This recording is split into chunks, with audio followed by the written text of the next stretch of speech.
Hello friends and family members, how are you? Hope you're doing well and welcome to Start English with Pandari. ఈ రోజు మనం నేర్చుకోబోయే topic active voice and passive voice యొక్క continuous topic గురించి ఈ రోజు నేర్చుకుందాం. ఇంతకు ముందు క్లాస్ లో మనము యాక్టివ్ వాయిస్ పాసివ్ వాయిస్ అంటే ఏంటి, వాటి యొక్క రూల్స్ విత్ ఎగ్జాంపుల్స్ తో నేర్చుకుందాము.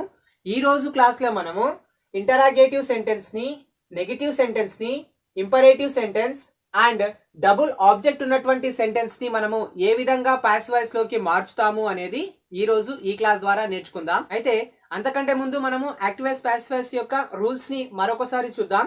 ఫస్ట్ ఆఫ్ ఆల్ ఏంటంటే ఇచ్చినటువంటి సబ్జెక్ట్ అనేది మనకి ఏమవుతుందంటే ఆబ్జెక్ట్ అవుతుంది, ఆబ్జెక్ట్ అనేది మనకు సబ్జెక్ట్ అవుతుంది.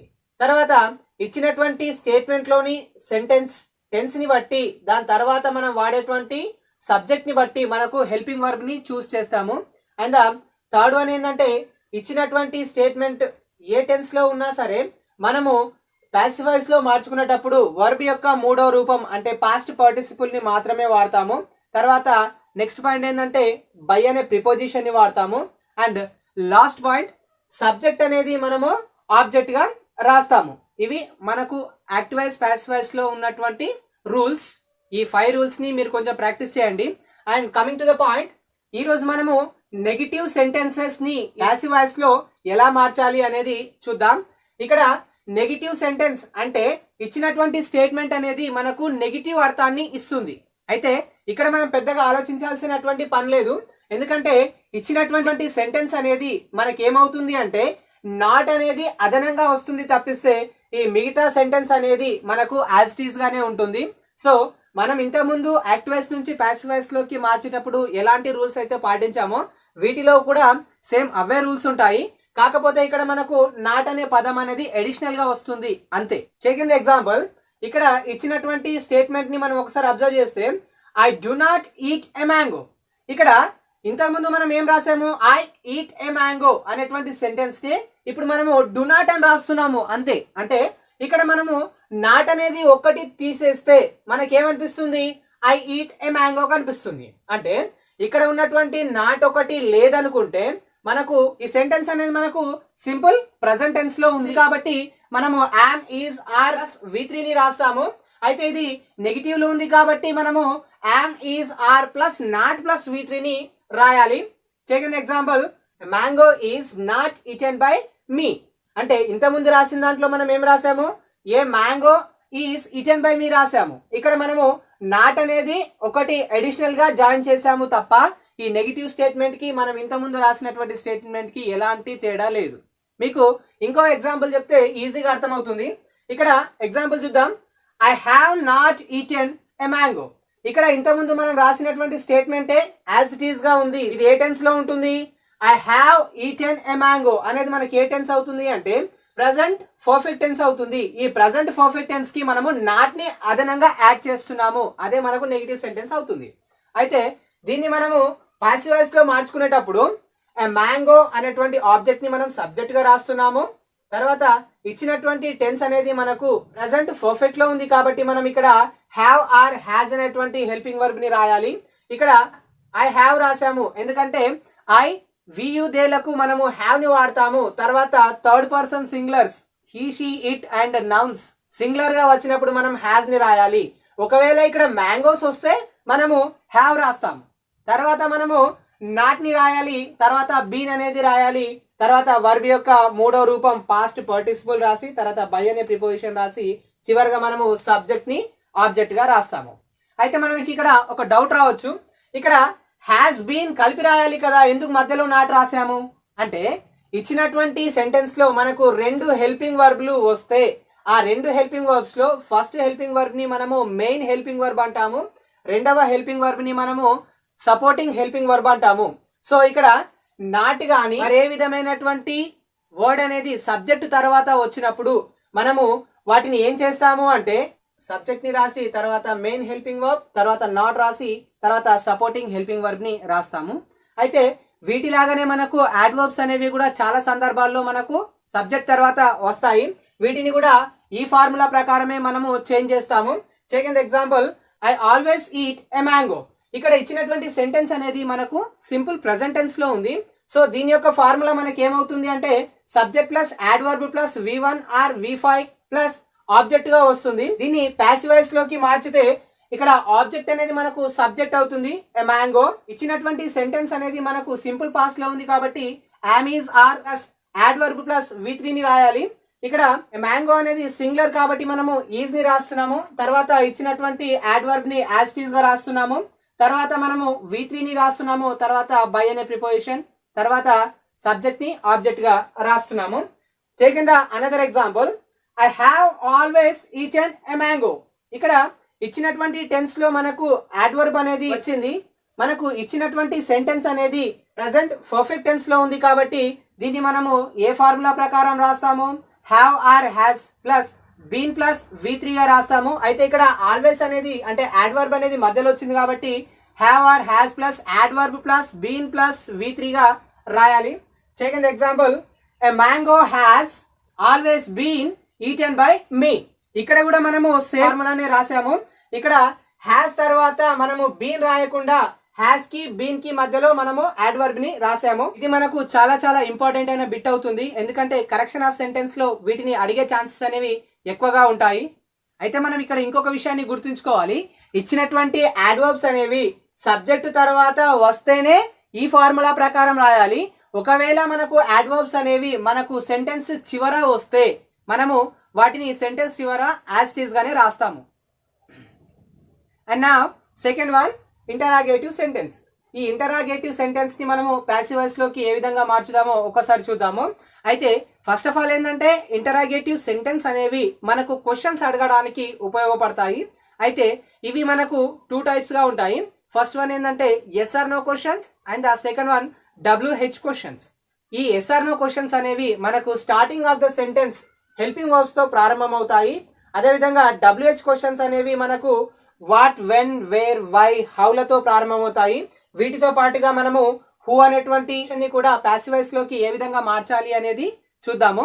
అయితే మనం ఇక్కడ గమనించాలి, మనము హూని మాత్రము ఎందుకు సపరేట్ గా చెప్తున్నాము అంటే ఇచ్చినటువంటి సెంటెన్స్ లో ఎస్ ఆర్ నో క్వశ్చన్స్ కానీ WH క్వశ్చన్స్ అంటే what, when, where, why, how అనేటువంటి క్వశ్చన్స్ కి మనము సేమ్ ఫార్మెట్ లో అంటే ఒకే ఫార్ములాను ఉపయోగించి మనము ప్యాసివ్ వాయిస్ లోకి చేంజ్ చేస్తాము.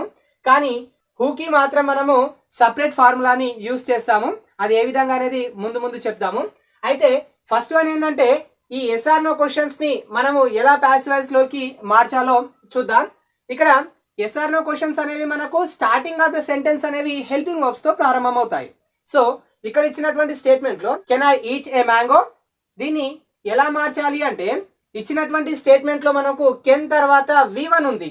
సో మనము ఇలా కెన్ గానీ విల్ గానీ షెల్ గానీ వచ్చినప్పుడు మనం దానికి ప్యాసివ్ వాయిస్ లో బీని వాడతాము. అయితే మనం ఇంకొక విషయం కూడా గుర్తుంచుకోవాలి.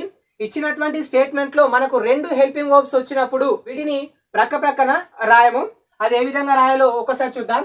అయితే వీటిని కూడా మనం ఇంత ముందు మార్చినటువంటి ఫార్మెట్ లోనే మారుస్తాము. ఇక్కడ కూడా రూల్స్ ఏం మారవు. స్టార్టింగ్ ఆఫ్ ద సెంటెన్స్ మనకు క్వశ్చన్స్ వస్తాయి తప్ప మిగతాదంతా సేమే ఉంటుంది. For example, I eat a mango మనం ఇంత ముందు మార్చాం. I do not eat a mango ఇది మనం నెగిటివ్ లో మార్చాము. ఇప్పుడు మనం ఏం చేస్తున్నామంటే ఇక్కడ క్వశ్చన్ ని మనం స్టార్టింగ్ లో తీసుకుంటున్నాము అంతే. అండ్ వీటిని ఏ విధంగా చేంజ్ చేయాలో ఒకసారి చూద్దాం. ఇచ్చినటువంటి ఆబ్జెక్ట్ ని మనము ఆబ్జెక్ట్ గా రాస్తున్నాము. అయితే ఇక్కడ దీనికంటే ముందుగా మనము ఏం చేస్తున్నాము అంటే ఇచ్చినటువంటి హెల్పింగ్ వర్బ్ కెన్ కు కెన్నే రాస్తున్నాము. ఈ కెన్ తర్వాత వచ్చేటువంటి బీని మనము ఈ ఆబ్జెక్ట్ తర్వాత రాస్తాము. తర్వాత V3 ని రాస్తాము. తర్వాత బై అనే ప్రిపోజిషన్ రాసి తర్వాత సబ్జెక్ట్ ని మనము ఆబ్జెక్ట్ గా రాస్తాము.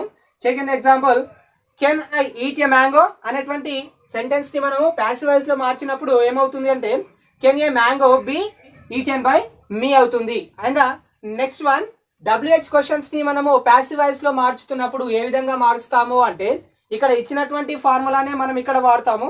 కాకపోతే ఇక్కడ మనము హెల్పింగ్ వర్బ్స్ ని వాడాము, ఇక్కడ WH క్వశ్చన్స్ ని వాడతాము. అంతే తేడా, మిగతాదంతా సేమ్ యాజ్ ఇట్ ఈస్ గానే ఉంటుంది. ఇక్కడ అబ్జర్వ్ చేస్తే మనము can I eat a mango దగ్గర మనము what I eat a mango అనేటువంటి క్వశ్చన్ అడుగుతున్నాము. సో దీన్ని ప్యాసివ్ వాయిస్ లో మారుస్తున్నప్పుడు యాజ్ ఇట్ ఈస్ గా క్వశ్చన్ కి క్వశ్చన్ ని రాస్తున్నాము. తర్వాత మనము ఇక్కడ ఉన్నటువంటి ఆబ్జెక్ట్ సబ్జెక్ట్ గా మారుతుంది కదా, దానికి తగినటువంటి హెల్పింగ్ వర్బ్ ని ఇక్కడ క్వశ్చన్ తర్వాత పెడుతున్నాము. తర్వాత మనము ఆబ్జెక్ట్ ని సబ్జెక్ట్ గా రాస్తాము. తర్వాత ఇక్కడ V3 ఫామ్ ఈటెని రాస్తాము. తర్వాత బై అనే ప్రిపోజిషన్ రాస్తాము. తర్వాత ఇచ్చినటువంటి సబ్జెక్టు ఐని మనము మీగా రాసి చివరగా మనము క్వశ్చన్ మార్క్ ని ఉంచుతాము. And next last one who. ఈ హూతో ప్రారంభమయ్యేటువంటి క్వశ్చన్స్ ఏ విధంగా వస్తాయి అంటే హూ ఈట్ ఎ మ్యాంగో. ఇందులో మనకు హూ తర్వాత వర్బ్ వచ్చింది, తర్వాత ఆబ్జెక్ట్ వచ్చింది, కానీ ఎక్కడ కూడా మనకు సబ్జెక్ట్ లేదు కాబట్టి మనము నో సబ్జెక్ట్ అని రాసుకున్నాము.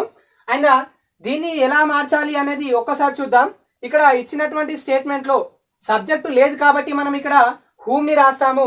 అయితే దానికంటే ముందు మనము బై అనేటువంటి ప్రిపోజిషన్ ని రాస్తాము. ఇక్కడ ఫార్ములాని ఒకసారి చూద్దాం. By plus whom plus helping verb plus object plus V3 ని రాస్తాము. దీన్ని మనము starting of the sentence by whom రాసి తర్వాత ఇచ్చినటువంటి సెంటెన్స్ అనేది మనకు సింపుల్ ప్రెజెంట్ టెన్స్ లో ఉంది కాబట్టి మనం ఇక్కడ యామ్ ఈజ్ ఆర్ లలో మనం ఏం చేస్తున్నామంటే ఈజ్ ని రాస్తున్నాము.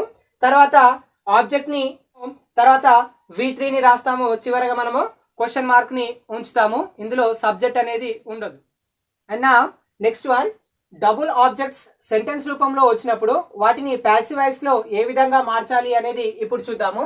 అయితే ఇచ్చినటువంటి స్టేట్మెంట్ లో మనకు డబుల్ ఆబ్జెక్ట్స్ వచ్చినప్పుడు అందులో డైరెక్ట్ ఆబ్జెక్ట్ ని మనం తీసుకొని రాస్తున్నప్పుడు ఆ డైరెక్ట్ ఆబ్జెక్ట్ ని V3 తర్వాత 2 రాసి ఇండైరెక్ట్ ఆబ్జెక్ట్ రాసి బై రాసి తర్వాత మనము సబ్జెక్ట్ ని రాస్తాము. అదే ఒకవేళ మనం తీసుకున్నటువంటి సెంటెన్స్ లో ఇండైరెక్ట్ ఆబ్జెక్ట్ ని మనం తీసుకొని రాస్తే అక్కడ మనము 2 అనేటువంటి ప్రిపోజిషన్ రాయము. దాన్ని మనము ఇంతకుముందు రాసినటువంటి రూల్ ప్రకారమే రాస్తాము. సబ్జెక్ట్ తర్వాత మనము హెల్పింగ్ వర్బ్ రాసి తర్వాత V3 రాసి తర్వాత ఆబ్జెక్ట్ రాసి తర్వాత బై అనే ప్రిపోజిషన్ రాసి సబ్జెక్ట్ ని మనము ఆబ్జెక్ట్ గా రాస్తాము. అయితే ఇందులో మనము డైరెక్ట్ అండ్ ఇండైరెక్ట్ ఆబ్జెక్ట్ ని మనము ఏ విధంగా గుర్తించాలి అనేది మనకు చాలా ఇంపార్టెంట్. ఇక్కడ ఏం లేదు, చాలా సింపుల్.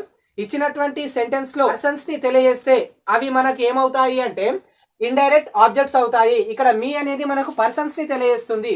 అదే విధంగా ఆబ్జెక్ట్ అనేది థింగ్స్ కానీ అదర్ ఎలిమెంట్స్ కానీ తెలియజేస్తే మనకు అది డైరెక్ట్ ఆబ్జెక్ట్ అవుతుంది. సో మనం ఇక్కడ డైరెక్ట్ ఆబ్జెక్ట్ ని తీసుకొని రాస్తున్నప్పుడు ఇక్కడ ఆబ్జెక్ట్ అనేది మనకు సబ్జెక్ట్ అవుతుంది. తర్వాత ఇచ్చినటువంటి స్టేట్మెంట్ అనేది టోల్డ్ అనేది మనకు సబ్జెక్ట్ తర్వాత వచ్చింది అంటే subject plus V2 plus object అంటే ఇది మనకు సింపుల్ పాస్ట్ లో ఉంది కాబట్టి మనం ఇక్కడ ఆబ్జెక్ట్ తర్వాత మనము వస్ గాని వర్ గాని రాస్తాము. తర్వాత V3 రాస్తాము. ఇక్కడ అదనంగా మనకు టు మీ మాత్రమే యాడ్ అయ్యాయి. మిగతాది మొత్తం కూడా మనము ఇంత ముందు రాసిన రూల్ ప్రకారమే రాస్తున్నాము. తర్వాత మనము బై అనే ప్రిపోజిషన్ రాసాము. తర్వాత హర్ ని రాసాము. And that taken the another example. ఇక్కడ ఇచ్చినటువంటి స్టేట్మెంట్ మనం రెండో ఎగ్జాంపుల్ రాస్తున్నాము. ఇందులో ఆబ్జెక్ట్ మీ అనేది సబ్జెక్ట్ గా వచ్చినప్పుడు ఐ అవుతుంది.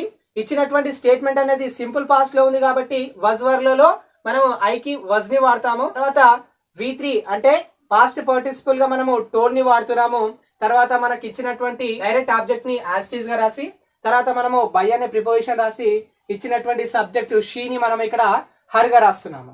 అండ్ నెక్స్ట్ వన్ ఏంటంటే ఇంపరేటివ్ సెంటెన్స్ వచ్చినప్పుడు వాటిని మనము ఏ విధంగా ప్యాసివ్ వాయిస్ లోకి మార్చాలి అనేది ఒకసారి చూద్దాము.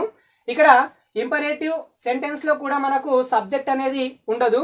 అయితే ఇంపరేటివ్ సెంటెన్స్ ఏం తెలియజేస్తాయంటే కమెంట్ ని, రిక్వెస్ట్ ని, ఆర్డర్ ని అండ్ సజెషన్స్ ని తెలియజేస్తాయి. Second example stop the car. ఇక్కడ ఇచ్చినటువంటి సెంటెన్స్ లో మనకు వర్బ్ ప్లస్ ఆబ్జెక్టే కనిపిస్తున్నాయి. సో వీటిని ఏ విధంగా మార్చాలి అంటే ఇచ్చినటువంటి స్టేట్మెంట్ ని మనం ప్యాసివ్ వాయిస్ లో మారుస్తున్నప్పుడు let plus object plus be plus V3 ని రాయాలి. Example stop the car. దీన్ని ప్యాసివ్ వాయిస్ లో రాసేటప్పుడు లెట్ ఇక్కడ ఆబ్జెక్ట్ అనేది మనకు the car, let the car, తర్వాత బి ని రాస్తాము. తర్వాత V3 అంటే ఇక్కడ స్టాప్, మనకు V3 ఏమవుతుంది స్టాప్డ్ అవుతుంది. సో ఆన్సర్ ఏమవుతుంది let the car B stopped. And next example close the door. ఇక్కడ కూడా మనకు వర్బ్ తర్వాత ఆబ్జెక్ట్ వచ్చింది. సో మనం ఇక్కడ యాజ్ ఇట్ ఈస్ గా లెట్ కి లెట్ రాసాము. తర్వాత ద డోర్ తర్వాత బి ని రాసి తర్వాత V3 క్లోజ్ ని వాడుతున్నాము. And next example open the door. దీన్ని ఏ విధంగా రాస్తాము let the door B opened అని రాస్తాము. ఇవే మనకున్నటువంటి మొత్తం active voice and passive voice. ఇవి చాలా ఈజీగానే ఉంటాయి, కాకపోతే వీటికి ప్రాక్టీస్ అనేది చాలా చాలా ఇంపార్టెంట్. వీటిలో మీకు ఏమైనా డౌట్స్ ఉంటే మాత్రం ఖచ్చితంగా కామెంట్ చేయండి. ఒకవేళ మీరు ఫస్ట్ టైం నా ఛానల్ ని చూస్తున్నట్లయితే ఫస్ట్ సబ్స్క్రైబ్ చేసుకుని పక్కన ఉన్నటువంటి బెల్ ఐకాన్ ని క్లిక్ చేయండి. అప్పుడే నేను చేసేటువంటి ప్రతి వీడియో మీ మొబైల్ కి నోటిఫికేషన్ రూపంలో వస్తుంది. Thanks for watching this video. This is Kondawar Pandari. Have a nice day.